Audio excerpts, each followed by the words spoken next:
एक विश्वास, वाणी का, प्रेम का, भरोसे का, एक विश्वास। कितना प्रेम है।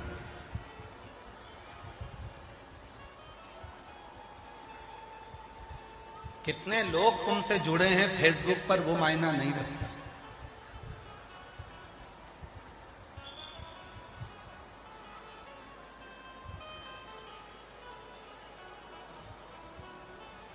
मोबाइल पे कितना भी काम कर लो, कितना भी,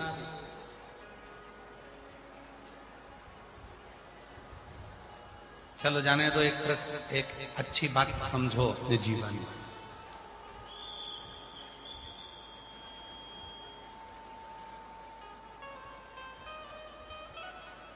आप उमरगा में रहते हो,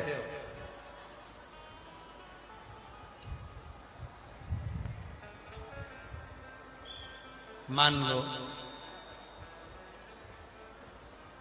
अब कोई मोबाइल पर कहे कि मैंने उमरगा के लिए ये करा, मैंने उमरगा के लिए वो करा, और मोबाइल पर बैठे बैठे उमरगा के लिए करता रहे, पर उमरगा वाले तो कहेंगे भैया इस मोबाइल पर करने से कुछ नहीं होगा, फील्ड में आओ, जमीन पर आओ, और उमरगा की गली गली में जाकर, धाराशिव जिले में जाकर, हमारे प्रदेश में, हमारे गांव में, एक एक जगह पर जाकर जो जमीन पर काम करता है उसकी मूलता मानो, उसकी मूलता मानो।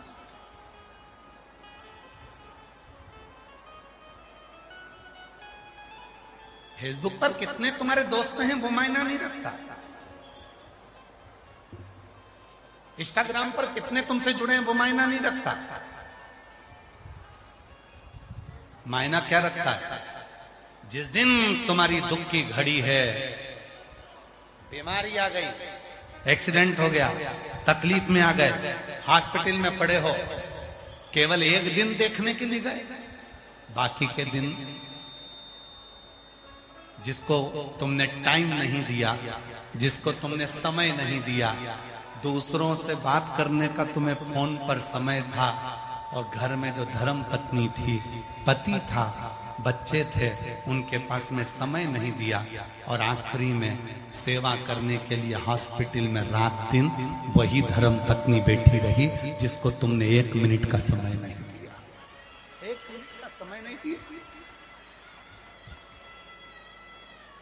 उठा रही है, बिठा रही है, भोजन करा रही है, कपड़े धो रही है, स्नान करा रही है, शरीर नहीं काम कर रहा तुम्हारा तो भी वो तुम्हारी सेवा कर रही है। एक दिन तुम मीठे वाणी से उससे नहीं बोले, एक दिन तुम प्रेम की वाणी से उससे नहीं बोले, फिर भी उसने अपना पूरा समय तुम्हारे को दिया, पूरा समय। हो सकता है हमारी बात का कई लोगों को बुरा लग जाए, पर ईमानदारी से एक बात कह दें, हो दूधनाल वालों, पाटिल साहब बोल दें, हो सकता है हमारी बात का बुरा लग जाए, पर कह देते हैं, पत्नी से अच्छा दोस्त दुनिया में कोई नहीं हो सकता। उसको अपना बेस्ट फ्रेंड बनाओ। दुख आया है, कोई नहीं आएगा, 4 दिन आएंगे, 5 दिन आएंगे, 6 दिन आएंगे, तुम तो 2 महीने से हॉस्पिटल में पड़े हो, घर में बीमार पड़े हो, कोई तुम्हारा दोस्त आकर तुमको ले जाकर बाथरूम में बिठाएगा, कोई तुम्हारे कपड़े धोएगा, कोई तुम्हारे काम करेगा, कोई तुमको चम्मच से रोटी खिलाएगा, रोटी चम्मच से भी नहीं खा पाओगे तो मिक्सर में पीस पीस कर पानी बनाकर नली से पिलाएगा।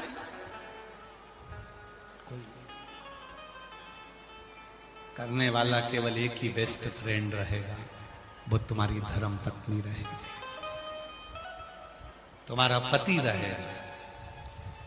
उस पति को बेस्ट फ्रेंड बनाओ, धर्म पत्नी को बेस्ट फ्रेंड बनाओ, उसको अपना स्नेह, उसको अपना प्रेम।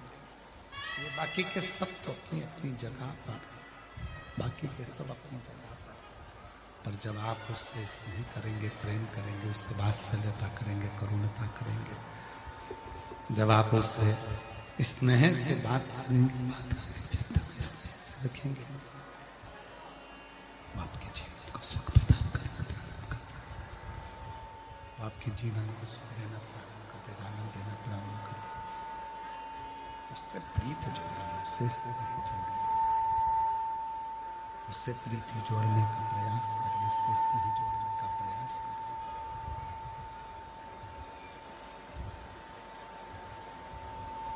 महाराज शिव तत्व कह रहा है, भगवान शंकर की कथा कर रही है। क्लियर करो आवाज। शंभु शंभु शंभु शिव तत्व कह रहा है। बेस आ रहा है या तो कुछ गला पकड़ रहा है। शंभु शंभु शंभु शिव तत्व कह रहा है, भगवान शंकर का चरित्र कर रहा है, महापुराण की कथा वर्णन कर रहे हैं। शंभु शंभु शंभु शंभु शंभु शंभु शंभु बेस पकड़ रहा है, गला पकड़ रहा है भाई। शंभु शंभु शंभु शंभु शिव तत्व कर रहा है। शंभु शिव तत्व कर रहा है, भगवान शिव महापुराण की कथा वर्णन करना। शिव तत्व कर रहा है।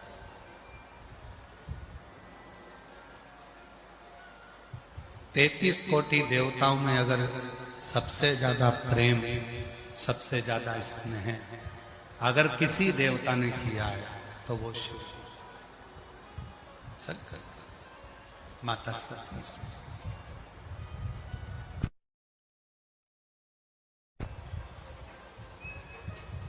शंकर भगवान का जो भक्त होता है, शिव का जो उपासक होता है, शिव की साधना करने वाला होता है, शिव की आराधना करने वाला होता है, भगवान शंकर की भक्ति में डूबने वाला होता है, आज भी शिव जी को भस्म चढ़ाता है। आज भी और शिव प्रसन्न होते हैं उस भस्म से। शिव जी की प्रसन्नता होती है केवल भस्म से।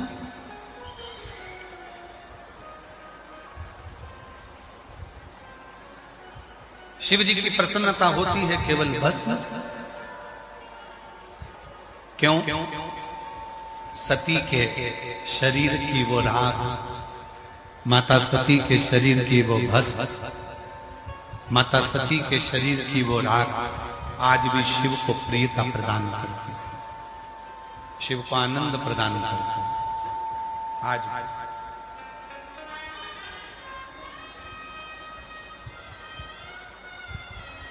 एक परमात्मा से जोड़ो, संयमित रहो।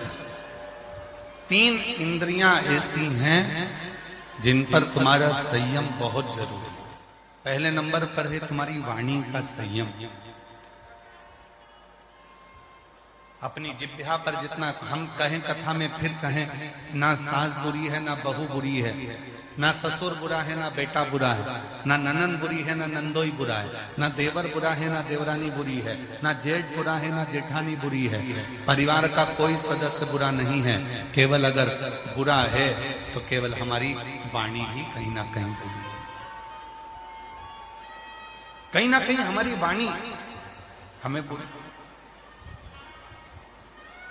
कभी कभी अहमता की वाणी में बोलने में आ जाता है, अहंकार के शब्द बोलने में आ जाते हैं और वो अहंकार हमको डुबो लेता है।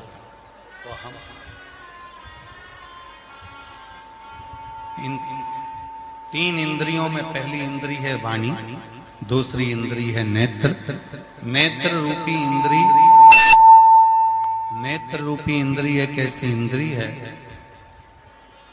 तुरंत भटकती है, और ये नेत्र रूपी इंद्री जैसे ही भटकी वैसे ही मन भटकना प्रारंभ। ये नेत्र रूपी इंद्री जैसे ही भटकी मन भटकना प्रारंभ, मन भटकना। ये नेत्र की सबसे बड़ी गलती है।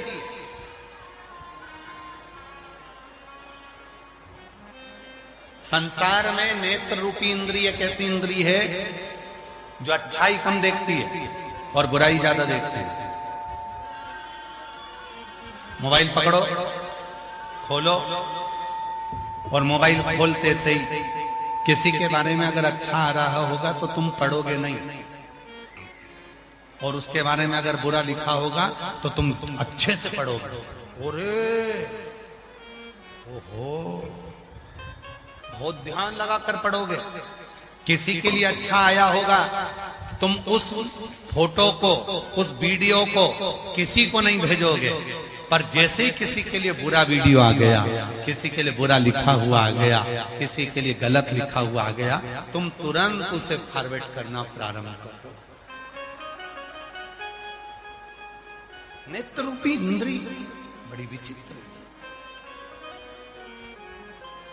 नेत्र रूपी इंद्री बड़ी विचित्र। ये नेत्र रूपी जो इंद्री है, ये मन को भी डोला देती है। मन नेत्र,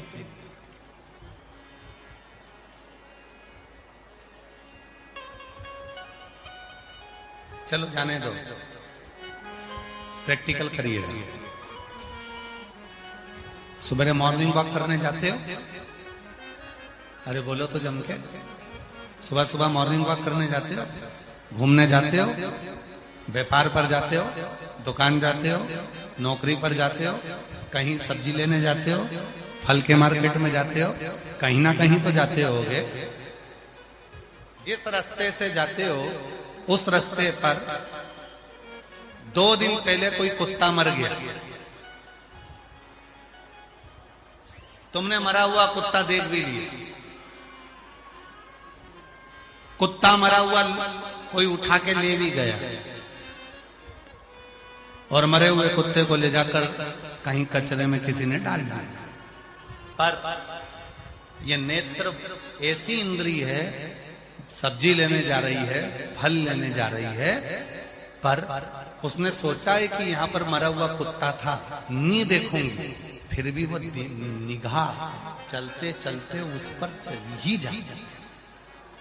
ये निगाह, ये दृष्टि, ये नेत्र अच्छा नहीं है, वहां पहुंच।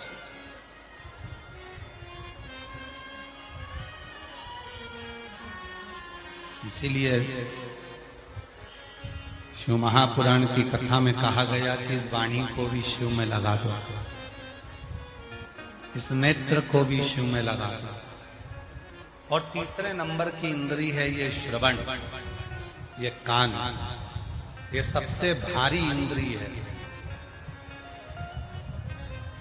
कथा में इसका मन ही नहीं लगता इन कानों का, और अगर कहीं का बुराई करने बैठ जाए, चुगली करने बैठ जाए, निंदा करने बैठ जाए, तो ये श्रवण इतने काम करते हैं। और पूरा हुंकारे के साथ, अच्छा ऐसा बोल रही थी, हाँ कौन वो, हाँ, पूरे हुंकारे के साथ ये कान अपना काम। इसीलिए शिव महापुराण की कथा में श्रोताओं के 3 क्रम बताए। ये सुनने के लिए आए हो तो आप लोग श्रोता, श्रोता के 3 क्रम बताए। पहले नंबर पर होता है सरोता। सरोता देखा है आप लोगों ने? जम के तो बोलो। सुपारी कतरने वाला, सुपारी कतरते हैं, अभी तो आम आ रहे हैं, केरी आ रही है कच्ची, तो उसका अचार बनाने के लिए सरोता। पहले नंबर पर होता है सरोता, जिसका काम है केवल कतरना, काटना। तो 3 तरह के श्रोता होते हैं। पहले नंबर पर सरोता, जिनका एक ही काम है, कथा में आकर बैठते हैं और दिन भर बैठकर कतरते रहते हैं। किसने क्या बोला, किसने क्या नहीं बोला, महाराज जी ने कैसी कथा सुनाई, क्या बोला, महाराज जी ने क्या बताया, भोजन में क्या मिला, किसने कितनी बुराई करी। दिन भर बैठकर उसको केवल कतरना है, बुराई करना है, उसका केवल एक काम है कतरना, उसका नाम है सरोता। दूसरे नंबर पर आते हैं कथा में सोता। दूसरे नंबर के कथा में पहुंचते हैं सोता, जो कथा में केवल सोने के लिए आते हैं। बस महाराज जी जैसे ही कथा कहना प्रारंभ करे और धीरे से इनके नेत्रों में